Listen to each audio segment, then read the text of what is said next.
hard to walk up on.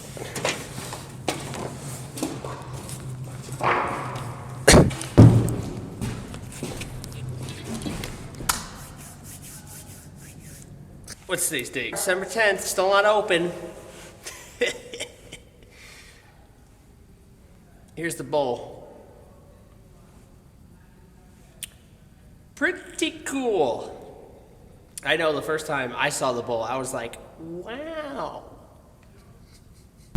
After the last 3 vlogs were posted, and some of the photos were posted and all that stuff all over the internet, a lot of the comments made me realize that the story of this bowl really wasn't so clear for some people. Post a picture of the bowl and people are like, oh, is that CRANX? CRANX doesn't exist anymore. Or the one, where's the bowl going? Sorry if you made that comment, but it was a dumb comment. I'm gonna tell you the story of the CRANX bowl. We'll start with the basics. CRANX was a bike-only park. It opened in 2012. It was in Syracuse on Thompson Road, right off of exit 35.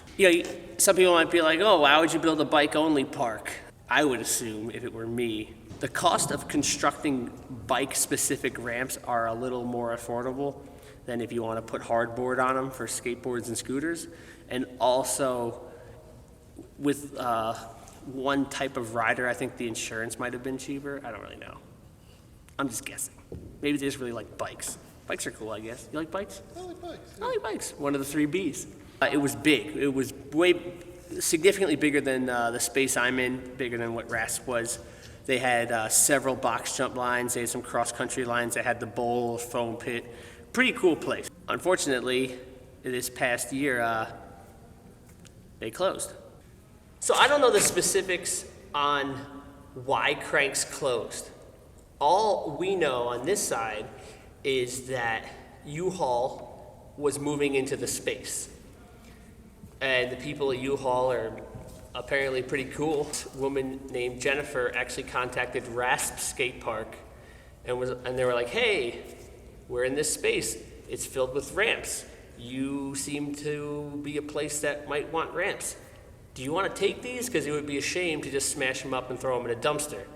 Because everything we didn't take, that's what happened. It was smashed up and thrown in a dumpster. So after U-Haul contacted RASP, RASP was like, we're getting the bowl. We're getting the Red Bull bowl. It's not going to be Red Bull bowl anymore. It's my bowl. Not yours. My bowl. I actually reached out to the people at Red Bull to see if they wanted to help save the bowl, and they didn't. Maybe that's a little bit too harsh to put in this vlog, but yeah, whatever. So, RASP sent out Ron Kilmer, the famous ramp builder from Livewire Construction, sent him out there to dismantle the bowl and prep it for moving, basically. Then, the shit hit the fan with RASP and the whole situation there, blah, blah, blah. That's a whole other story. So when I came into the picture and started BFS, the bowl project was halfway done. So it was already taken apart. It was already there. I had to go get it. The people at U-Haul, again, were super cool, super patient, and they're like, hey, when you get a chance to come get it, just come get it. I was like, getting that bowl. Ain't it right? I was trying to get some moving companies to move it, but it's really hard for people that haven't been to a skate park to really understand the size and the shape of these things. So it was a little bit difficult.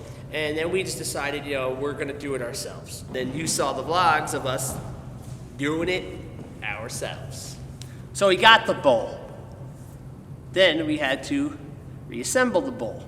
Now a lot of the questions people are asking, about the bowl and the shape of the bowl, it's basically an entirely new ramp. The CRANX bowl had an opening in it, we removed the opening. The CRANX bowl had a spine in it, we took the spine out. The issues with pillar spacing was our main concern. At CRANX, there was 2 pillars right in the middle of the bowl, so they had to have their spine there. We took it out because we didn't have to do it.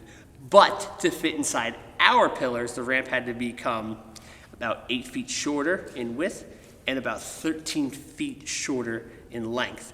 That sounds like a lot of space, but if you're inside this ramp, it's still a huge ramp. So we got it here, we moved it around. Oh, we'll put this piece here, we'll put that piece here.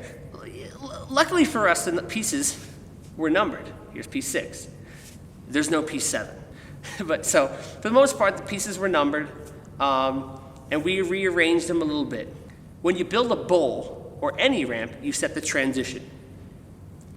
A bowl has to be pretty much entirely the same transition, because changing from one transition to another transition would be pretty difficult. You can get away with a little bit more when you're pouring concrete, but with wood, you generally stay the same. So most of the ramp pieces could pretty much go anywhere with just a little bit of shim work. This is how they go together.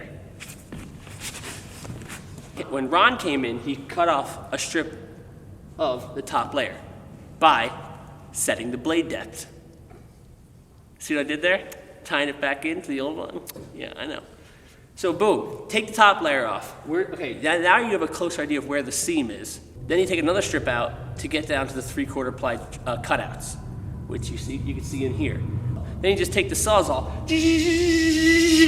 just cut the ramp, cut it right in half. Boom, different pieces. So we put the pieces together, and now we're doing some patchwork on it. I'll show you some of the patchwork.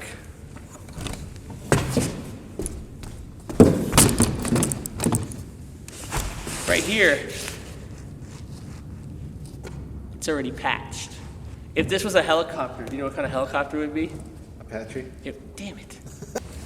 So yeah, that's a little bit of the rundown of where the bowl came from, where it is now, and how it's going together. I'm really excited about this bowl. This new layout, without having the pillars, it's a little bit tighter. There's going to be a lot of really good lines.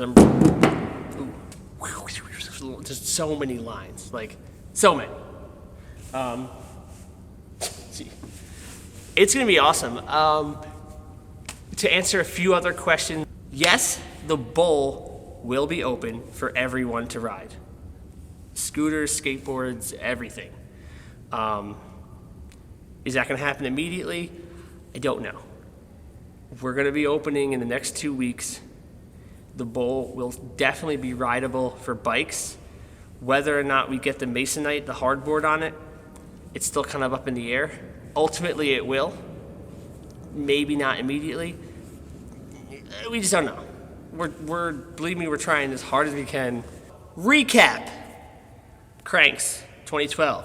U-Haul gave Rasp the bowl. Rasp took apart the bowl. I went and got the bowl. BFS now has the bowl. Everyone can ride the bowl.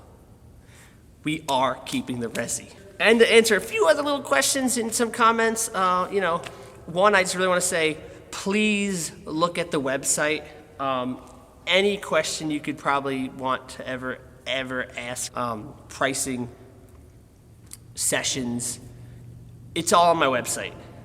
You're already here. The really exciting part about ending this vlog is that the time it's really near. It could be like a week or less. You gotta keep paying attention to find out exactly when. And if you're not, subscribed to the channel, you'll never know if the time's near or not. You might be wondering, I wonder if the time's near, but you won't know. You won't know. Maybe you can comment and say, hey, is the time near yet? And I'll be like, well, let me tell you something, buddy. It's near. It is currently almost midnight on Saturday. I'm gonna go home and go to bed. No, I'm not. I'm probably gonna work for another 9 hours. Because if I don't work all day, every day, nonstop, the time will never get here. It'll just always be near. And we want it to be here. What is that? Is that potentially a new hashtag in the future? Gasp. Orange out.